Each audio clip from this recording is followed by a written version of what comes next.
Welcome to lesson 4 of YCT Standard Course.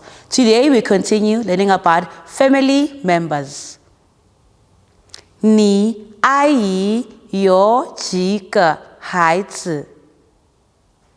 This means how many children does your aunt have? 你阿姨有几个孩子? 你阿姨有几个孩子? 她有2个孩子. This is an answer to the above question, and it means she has 2 children. 她有2个孩子.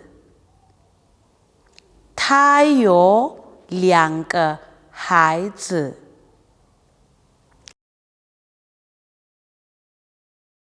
Ai means aunt.